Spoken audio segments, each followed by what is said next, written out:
لله رب العالمين والعاقبة للمتقين ولا عدوان إلا على الظالمين.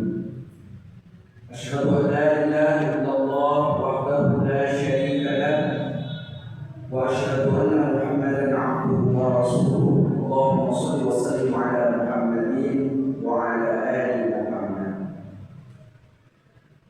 قال الله سبحانه وتعالى وهو أصدق القائلين: أعوذ بالله من الشيطان الرجيم. بسم الله الرحمن الرحيم. شهر رمضان الذي أنزل فيه القرآن هدى للناس وبينات من الهدى والفرقان. صدق الله العظيم. Jemaah salat Isya, dan insyaallah sebentar lagi kita lanjutkan dengan salat tarawih yang dimuliakan Allah Subhanahu wa taala. Setelah kita memuji Allah atas karunia yang dianugerahkan kepada kita, kemudian berselawat atas Rasulullah sallallahu alaihi wasallam, tentu kita wajib bersyukur. Kenapa kita bersyukur? Karena Allah Subhanahu wa taala telah memberikan karunia yang begitu banyak. Dan karena itu, karunia yang banyak itu jangan kemudian kita sia-siakan, karena Allah Subhanahu wa taala telah menjamin atau menjaminkan rezekinya untuk kita semua. Mulai sejak Allah Subhanahu wa taala sebelum menjadikan kita lahir dari dunia ini. Jamaah salat Isya dan salat tarawih yang dimuliakan Allah Subhanahu wa taala, selanjutnya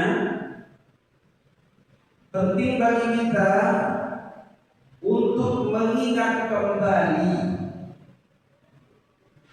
perjanjian kita dengan Allah Subhanahu wa taala. Artinya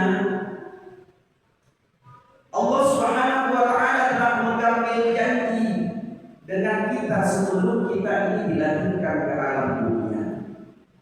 Artinya jauh-jauh hari sebelum kita terlahir di dunia, kita sudah terikat perjanjian dengan Allah Subhanahu wa taala, dan tidak ada satu rasul pun yang diutus oleh Allah Subhanahu wa taala kecuali mengingatkan janji itu sebagaimana dibenarkan dalam Al-Qur'an surah Al-Hadid ayat 8. A'udzu billahi minasyaitonir rajim. Bismillahirrahmanirrahim. Wa ma lakum la tu'minuna billahi war rasul yad'ukum litu'minu bi rabbikum wa qad akhadha mitsaqakum in kuntum mu'minin. Jadi dalam firman Allah, dan mengapa kamu tidak beriman kepada Allah, pada Rasul menyeru supaya kamu beriman kepada Tuhanmu, dan sesungguhnya Dia Allah telah mengambil perjanjian jika kamu adalah orang-orang yang beriman. Dan karena itu, hadirin hadirat yang dimuliakan Allah Subhanahu wa taala, beriman kepada Allah Subhanahu wa taala itu adalah keniscayaan bagi kita. Sebab selain kita sudah berjanji akan mentauhidkan dan mengimani Allah Subhanahu wa taala, para rasul juga sudah mengingatkan janji-janji kita. Kemudian pertanyaannya, kapan kita berjanji akan menauhidkan Allah?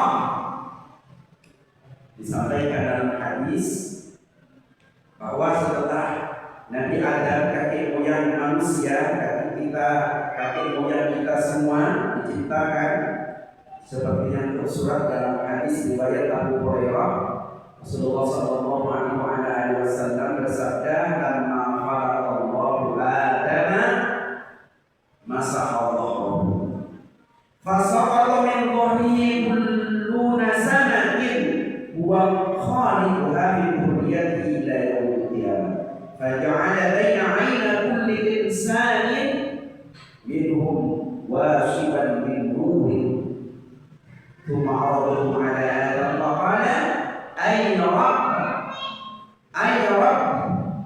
man haula qala haula dhurriyyatina." Artinya di sini Rasulullah Shallallahu Alaihi Wasallam bersabda, sewaktu Allah menciptakan Adam, Allah mengusap punggung Adam, maka berjatuhanlah dari punggung Nabi Adam itu setiap dua keturunan yang akan diciptakan oleh Allah Subhanahu Wa Taala hingga hari kiamat. Kemudian di antara kedua mata setiap manusia dari keturunan Adam itu Allah menjadikan cahaya yang bersinar. Selanjutnya mereka disorotkan kepada Adam. Adam pun bertanya, wahai Tuhan, siapakah mereka? Allah menjawab, mereka adalah keturunan. Hadis riwayat Tirmidzi. Jadi hadirin hadirat yang dimuliakan Allah Subhanahu Wa Taala, sewaktu seluruh calon keturunan Adam alaihissalam dikeluarkan dari punggungnya, Allah mengambil janji, Allah mengambil sumpah kepada mereka, seperti dalam Quran surah Al-A'raf. Seperti dalam Quran surah Al-A'raf ayat 172, Allah Subhanahu Wa Taala berfirman, a'udzu billahi minasyaitonir rajim. Bismillahirrahmanirrahim. Wa idh akhadha rabbuka min bani Adama min dhuhurihim wa asyhaduhum ala anfusihim. Dan ingatlah ketika Tuhanmu mengeluarkan keturunan anak-anak Adam dari tulang sulbi mereka, Allah mengambil kesaksian terhadap jiwa mereka. Di kitab ini sudah terikat janji, terikat sumpah dengan Allah untuk menamaikannya. Maka dari hadis dan ayat ini kita ketahui bahwa kita disumpah dan diambil janji sewaktu Abul Bashar, kakek moyang manusia Adam alaihissalam diciptakan.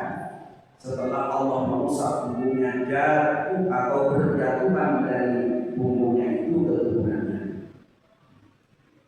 Maka oleh karena itu, jamaah yang dimuliakan Allah Subhanahu Wa Taala, tidak akan terjadi hari kiamat kecuali anak keturunan Abul Bashar Adam alaihissalam itu telah diambil sumpah atau telah berjanji untuk mengabdikan Allah Subhanahu Wa Taala. Maka pertanyaan selanjutnya adalah, apa isi perjanjian anak Adam dengan Allah Subhanahu Wa Taala? Dan apa tujuan diambil janji? Kemudian dalam surah Al-A'raf selanjutnya di ayat 172 adalah ketika Allah bertanya, alastu bi rabbikum qalu bala syahidna an taqulu yawmal qiyamati inna kunna an hadza ghafilin. Allah berfirman, ini perjanjian kita, perjanjian anak Adam dengan Allah.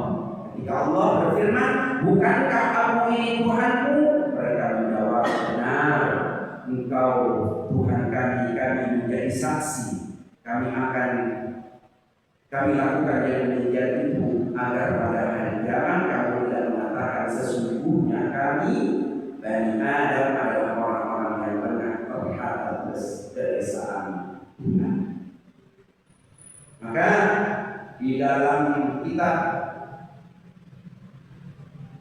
dijelaskan Tabibul Ghafilin ini disebutkan bahwa tatkala Allah Subhanahu Wa Taala menciptakan akal dan dimasukkan ke dalam jasad manusia, ditanya, hai akal, siapakah Tuhanmu? Akal menjawab, Kau adalah Tuhan. Kemudian Allah Subhanahu Wa Taala menciptakan nafsu. Kemudian nafsu ditanya, hai nafsu, siapakah engkau? Engkau berkata, aku. Tak ada hubungan aku dan engkau. Maka kemudian nafsu itu oleh Allah Subhanahu Wa Taala diberi pelajaran, artinya disanksi. Apa sanksinya? Yaitu lapar dan dahaga, dijadikan kelaparan bagi dia selama bertahun-tahun.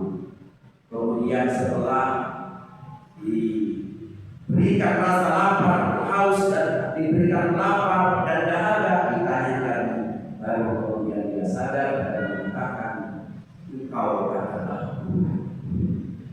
karena itu dalam jiwa kita ini kan ada akal dan nafsu.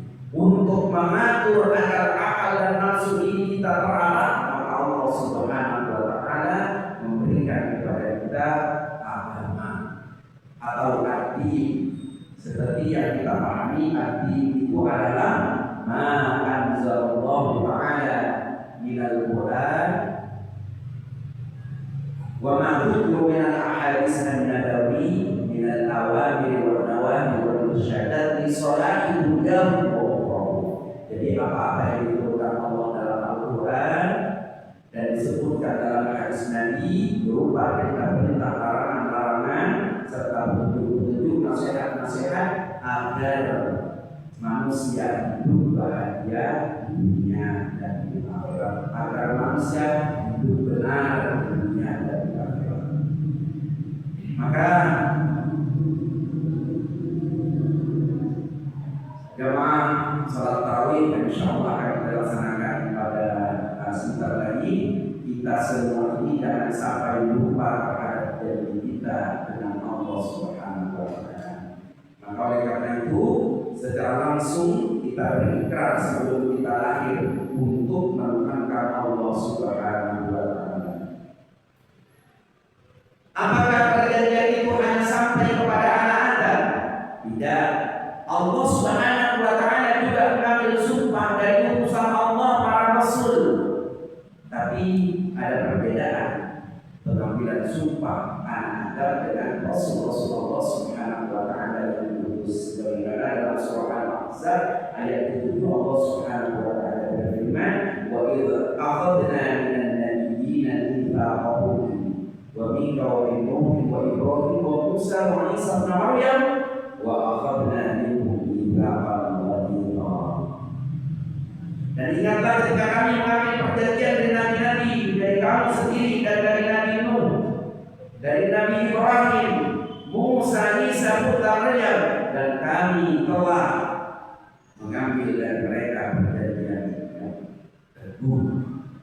Namun perbedaannya seperti yang saya katakan tadi, perbedaannya adalah perjanjian yang diambil kepada para rasul itu adalah perjanjian untuk senantiasa memberikan peringatan kepada anak-anak Adam agar dia tidak kemudian berkata sesungguhnya kami adalah anak-anak Adam yang senantiasa lalai. Pertanyaan berikutnya, mengapa kemudian manusia ingkar janji? Mengapa manusia kemudian itu sering kufur? Jawabannya adalah karena manusia ini adalah diciptakan dengan kondisi yang kompleks. Maka kemudian disebutkan dalam hadis, sesungguhnya anak Adam itu mahallul khata'i wal nisyan, tempat lupa dan lalai. Oleh karena itu Ramadan tentu adalah merupakan wahana bagi kita untuk ingat kembali perjanjian kita dengan Allah Subhanahu wa Ta'ala. Kiranya ini yang dapat disampaikan. Semoga kita semua senantiasa kuat menjalankan amanah kita sebagai hamba. Allah berfirman, wa ma khalaqtul jinna wal insa illa liya'budun. Semua pekerjaan kita ini hanyalah atau demi untuk beribadah kepada Allah Subhanahu wa Ta'ala, baik ibadah khusus maupun ibadah umum. Maka mari kita memperbanyak amal saleh di bulan Ramadan. Nasrul min Allah wa barik. Assalamualaikum warahmatullahi